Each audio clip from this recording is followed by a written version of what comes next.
did you guys hear what's going on? Oh my God, Jaguar Wright. Now you know she's gonna come with the fire, right? Everybody's talking about that Neutrogena model girl. She's an actress.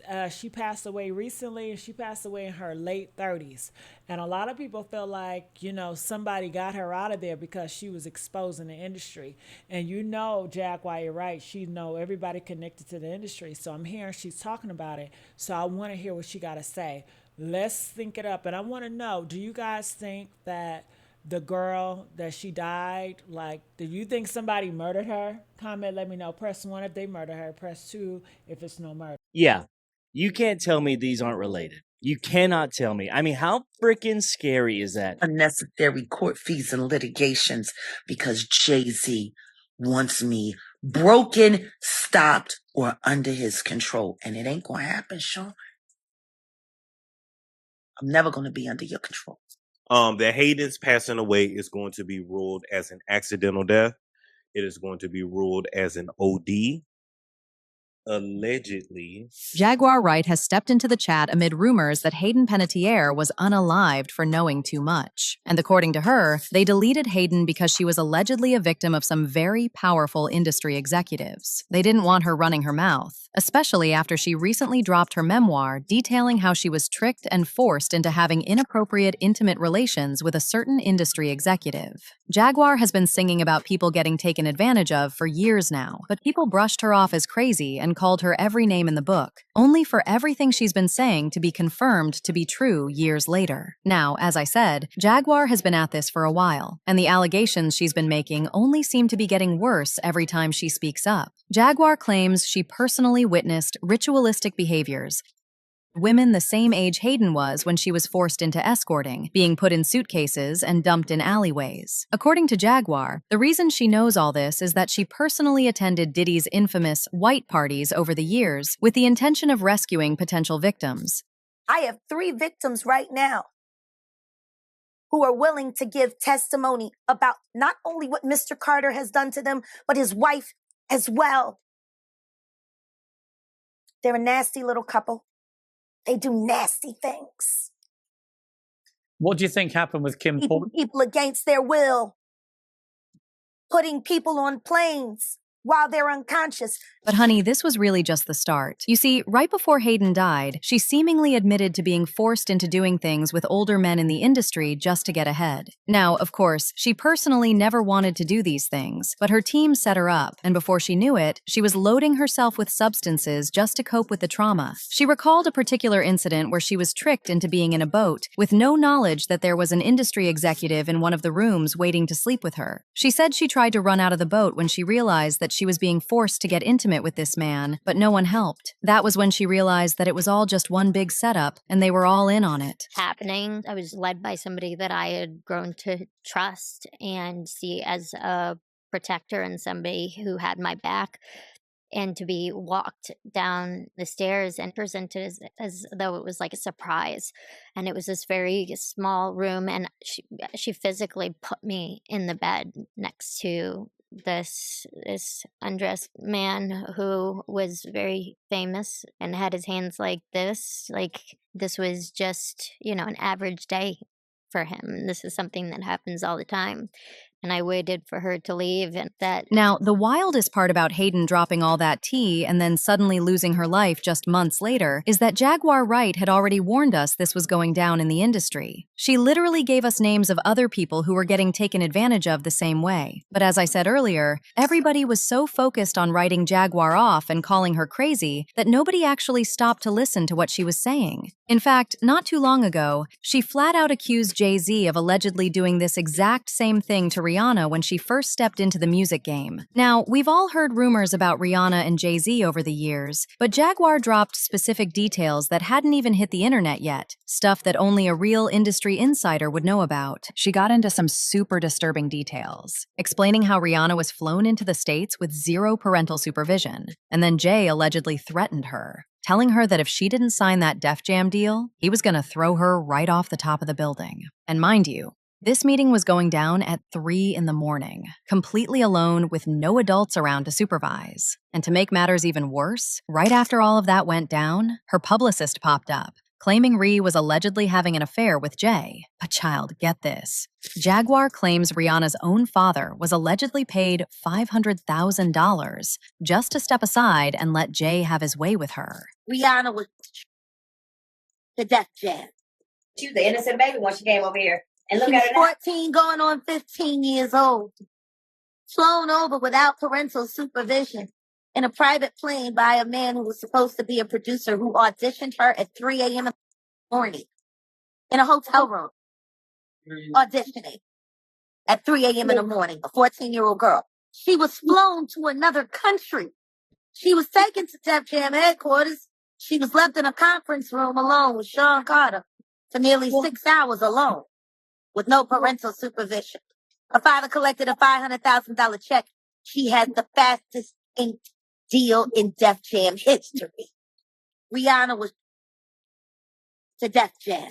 And Jagaur didn't even stop there. She also put Jay-Z on blast, accusing him of messing with Foxy Brown when she was super young and allegedly giving her an STD. According to her, Jay basically forced Foxy into a whole relationship with him just so she could get a record deal, only to turn around and kick her to the curb for Beyoncé, who, let's not forget, was also just 18 years old when she and Jay first started dating. Yeah, Foxy deaf. She deaf because she had the syphilis because she never got on a venereal disease treated. Y'all should go back and talk to all of the niggas that she slept with in Philly when she was in Philly. She burned every last one of them. Oh, but she didn't even stop there. Jagaur kept right on spilling and dropped this tea about a lawyer who used to work for Diddy, telling her they walked in on Christopher Williams giving Diddy a mouth action right there in the office. Jagaur claims Diddy knew Christopher was straight, but still forced him to go down on him just to get that record deal. She was one of the first people out here exposing Diddy for making young men do things they didn't want, simply because he knew he had enough power to get away with it. I don't know. I guess he wanted to sign. I don't know what happened. But Puff was supposed to be giving him a demo deal, and he gave him a demo deal, and I guess it was supposed to turn into an album deal, which that never happened. But this young woman walked in to get approval on some paperwork. See? And when she walked in, the door wasn't locked, so she didn't think twice about just walking in. And when she walked in, she saw Christopher Williams performing fellatio on Puff.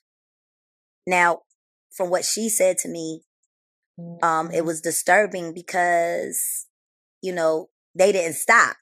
She just walked out and she just kept her head down at the office the rest of the day. I believe it was. And I don't think it was at the end of business day that day, but I think it was the following day. He came into her office and was like, yeah, so you came in there. So what? What you want to do? You want to say something? And she was like, oh, no, she was like, I just don't understand why you left the door unlocked. If you were in there doing that, why would you leave the door unlocked? He said, I'll do whatever the fuck I want to do in my building. And I just don't know. He was like, it's power, see? He said, if I can make a man suck my dick, I can make people do anything. Now, while Jagaur was out here dropping all this, a whole lot of folks were genuinely terrified for her. People thought she was either going to get slapped with a massive lawsuit, or worse, end up unalived like Hayden if she kept popping off. Because let's be real, Hayden is really just one of many people who mysteriously passed away right after running their mouths. The main reason everybody is going so hard for her right now is that she's probably the biggest name this has happened to in a minute. If y'all remember, that popular TikToker Kyle Marissa, who was also out here putting Diddy and Jay-Z on blast, was found dead literally days after dropping some major industry tea. Right before she tragically passed, she had posted a whole breakdown video detailing Diddy's lawsuits. And child, she did not hold back. Her content was pulling in millions of views, and it's looking like the higher-ups were not feeling that at all, because right after those videos started blowing up, she mysteriously died. Mr. Freakoff, but he did not listen. Some of the men who claim to have stories about his private life have given him the name General High Booty. So Mr. Freakoff is Diddy, General High Booty is TDJ, because I'm sure you can do the math on how that got there, that nickname. Sorry guys, I'm flustered right now. This is huge. Young Miami, the girlfriend of the wannabe rapper who was also named in a very recent lawsuit, has started selling off all of her possessions online. This is from March 4th. It sounds like the wannabe rapper cut her off financially. So Diddy cuts his girlfriend Young Miami off on March 4th. You are like almost exactly 20 days later. That's him Like I said, he was offloading all of his assets into offshore bank accounts, and with his mommy and with his kids, he didn't have any more cash in his bank account for young Miami to get. But even putting Diddy to the side, she was also out here dropping videos exposing other celebrities like Jennifer Lopez, the Kardashians, and even the royal family. She even said Jay was the next one about to get put on blast, and that his connections with Diddy go way deeper than we ever thought. The permanent A-list rapper thought there would be a fair chance he would be in jail by the time Labor Day rolled around, so canceled his festival. Why does Jay-Z allegedly think that there is a fair chance he will be in jail by the time Labor Day has rolled around? We will find out soon, because we are doing the Jay-Z Platinum Deep Dive next on the Patreon. And now, woo! But anyway, that's the latest. But also, and I cannot stress this enough, Beyonce is not her husband. And she was also allegedly heavily by Jay-Z. What's even crazier is that right before Kyle suddenly passed, J-Lo actually went out of her way to get her whole TikTok banned just because she was out here spilling too much tea. Mind you, Kyle was already dealing with some health issues, and she was using that TikTok money to cover it. But once they shut her account down, all that income just dried up. It happens. Estimating that, quote, J-Lo is costing more than 4 figures of income just for March 2024. Unquote, which affects her ability to access necessary medical care. Yeah, I can't get a colonoscopy anytime soon. Can't afford it. And you guys already know I'm overdue, and I missed colon cancer. This is how far they went just to shut Kyle up. And once none of that worked, they finally decided to take her out and call it a day. Honey, these industry insiders are getting real brave now, and these celebrities better start confessing before all this mess fully comes out. Now, if y'all remember, Jay-Z and Beyonce were quick to threaten to sue Jaguar when she hopped on Piers Morgan and made those wild claims about them allegedly keeping bodies in their house for satanic rituals. But now people are looking back, wondering if there was any truth to those rumors after all. It's clear as day that Hayden's death was not by chance, and according to Jaguar, this was a planned takedown to shut her up before she said anything life that she already said. In the meantime, people had thoughts like this person who said, she was unalived. Let's have it right. Another person said, so she was deleted. Got it.